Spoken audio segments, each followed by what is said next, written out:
महाभारत की दिव्य कथा से आनंद लिया। लेकिन ये तो सत्य है,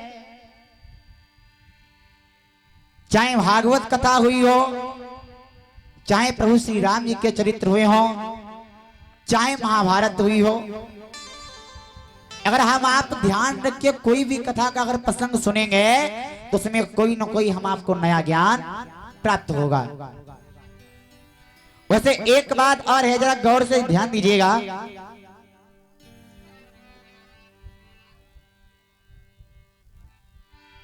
ये भगवान की कथा है क्या? एक बात और बताएं, अगर भगवान की कथा हम आप जरा गौर से सुने, ध्यान करें, देखिए समय हमारा आपका उतना ही नष्ट होता है, अगर उसी समय में कोई अच्छा कार्य किया जाए तो और आनंद आता है।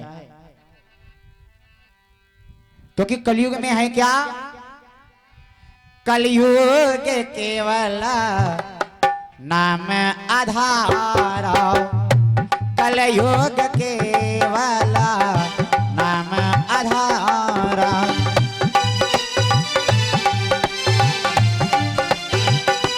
जय हो।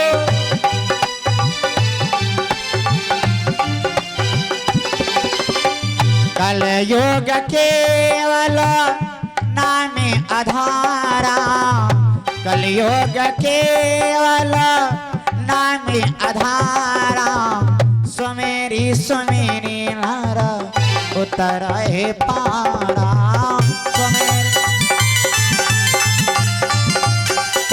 जय जय।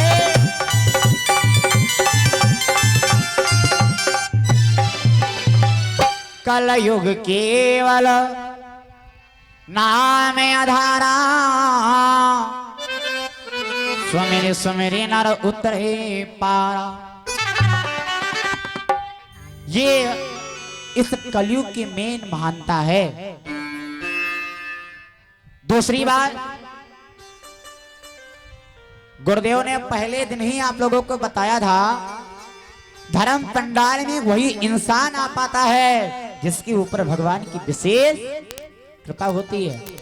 आपने मन बनाया कि आज की रात में हम एक कथा सुनने चलेंगे, और अचानक ऐसा होता रहा है तो ठीक, लेकिन अचानक मलेरिया वाला बुखार बन गया है। आने की इच्छा थी लेकिन मौके पर नहीं आ पाए। ये भगवान की कृपा है।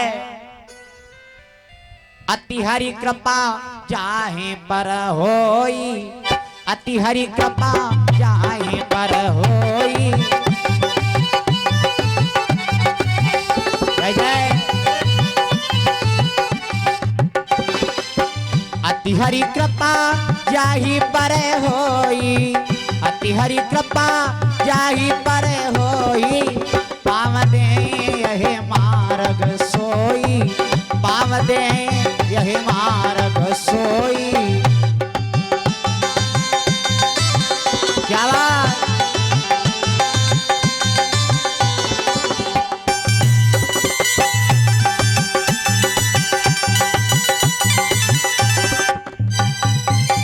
अति हरि कृपा जाहि पर होई, पाव दे यहि मार्ग सोई।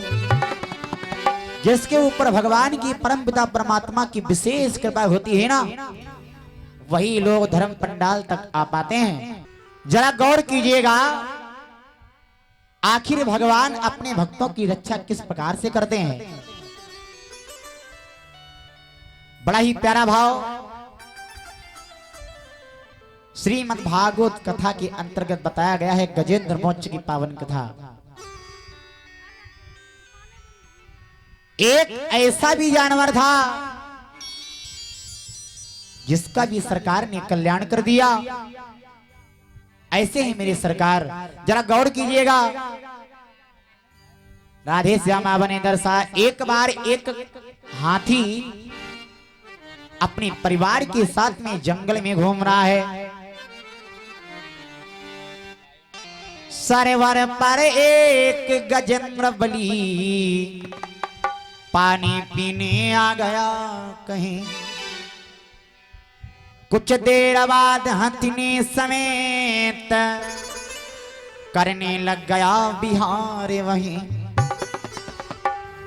अच्छा, हाथी और हथनी दोनों लोग सरोवर के पास में जल के लिए आए कि अपनी प्यास बुझा ली जाए। इनकी पत्नी को भी प्यास लगी थी। तो लोग कहते हैं अगर किसी इंसान को जल ना पिला सको तो इससे बड़ा कोई और पाप नहीं हो सकता, क्योंकि पानी से बदली कोई चीज नहीं होती है। हाथी ने विचार क्या, चलो भाई मेरी पत्नी प्यासी है, इसे जल पिला दिया जाए। क्योंकि कवि ने भाव दिया, कभी प्यासे को पानी पिलाया नहीं, बाद अमृत पिलाने से क्या फायदा।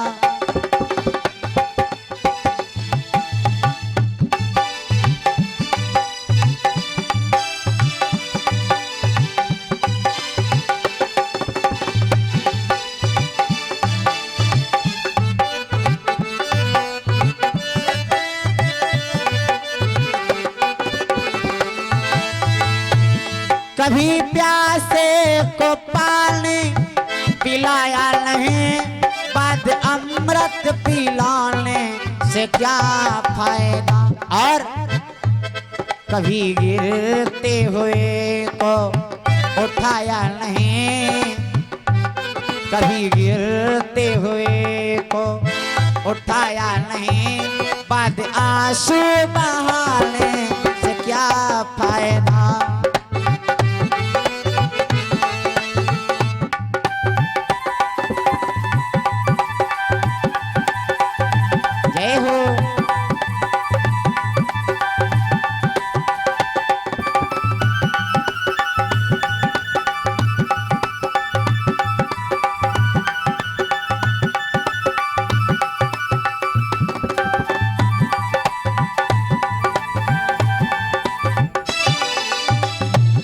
कभी प्यासे को पानी पिलाया नहीं, बाद अमृत पिलाने से क्या फायदा।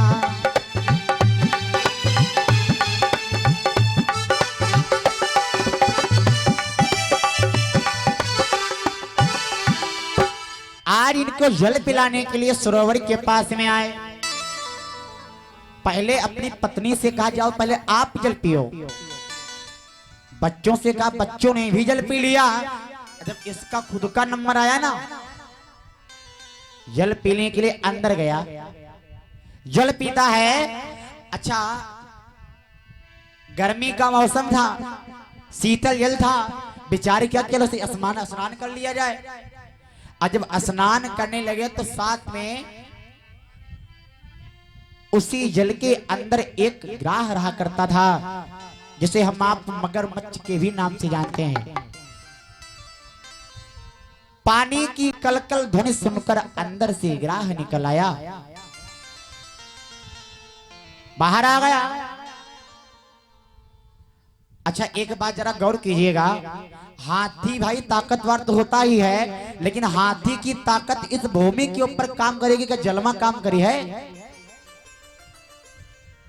आज हाथी था तो इतना बलवान, लेकिन उस वक्त आज इस ग्राह ने हाथी के पिछले पैर पकड़ के नीचे को खींचने लगा। अपनी पत्नी को आवाज लगाई, ऐ देवी, मैंने तुम्हारे लिए कितना कुछ किया है, क्या तुम मेरी जान नहीं बचाओगी। पत्नी बोली, अगर तुमको हम छुड़ाने आवे, क्या पता ये तुमको छोड़ के हमें पकड़ ले, मैं तुम्हारे पास नहीं आ सकती। आज हाथी की आंखों में आंसू आ गए। अपने बच्चों को आवाज लगाई, बच्चों ने भी आवाज ही दिया, जब मेरी मां नहीं आ रही है तो मैं कैसे आ सकता हूं। आंखों में आंसू आ गए। थोड़ी देर के बाद में उस परमपिता परमात्मा को हाजिरी लगाई, अरदास लगाई, ऐ कन्हैया आओ, आकर के मेरी आज जान बचाओ। अब इस जीवन की लात तुम्हारे हाथों में है सरकार। ये करुण भरी आवाज उन सरकार के कानों में गई। मेरे श्री बांके बिहारी रुक्मणी के साथ में आराम से बैठे थे, अचानक उठे, नंगे पांव दौड़े, तो माता रुक्मणी ने पूछा, ऐ श्याम, ऐ प्रीतम, आप अभी यहाँ पे बैठे थे, अचानक उठ के कहाँ चल पड़े?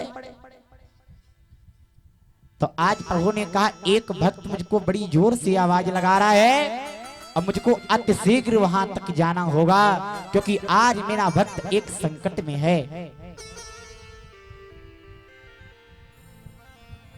एक बात और बताऊं मैं, भगवान हमारी आपकी मदद करने तब भी आते हैं जब हम आप सरकार के ऊपर निर्भर होते हैं। तब जब तक इंसान ये सोचता है कि अभी हमें वो बचा लेंगे, वो बचा लेंगे, वहां वाले भैया बचा लेंगे, तब तक सरकार हमारे आपके काम नहीं आते। इस कथा से जरा गौर कीजिएगा। भगवान को अरदास तो लगाई, जब भगवान चले तो हाथी ने विचार किया, चलो एक बार अपनी पत्नी को और आवाज लगाई जाए। फिर आवाज लगाई, सरकार का नाम छोड़ दिया, सरकार वहीं पर रुक गए, आ नहीं रहे। अब पत्नी ने फिर आवाज दिया, अरे मैं तुम्हारे पास नहीं आऊंगी, हो सकता है ऐसा भी हो जाए तुम्हारे प्राणों के साथ में मेरे भी प्राण चले जाए। और जब इनकी इतनी बात सुनी, सारी बात सुनने के बाद फिर आवाज लगाई, ए कन्हैया कहां रह गए?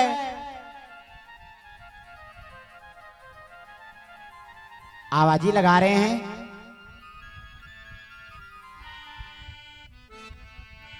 अरे तेरा भक्ति ये प्यारा रस दिता निहारे, कब आएगा मुरलिया वाले, कब आएगा मुरलिया वाले।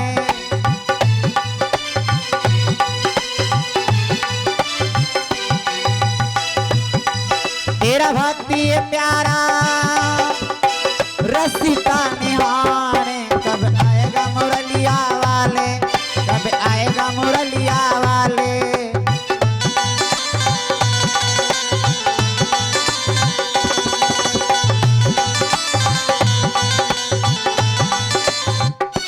और सुनो, मुझको बिल खाता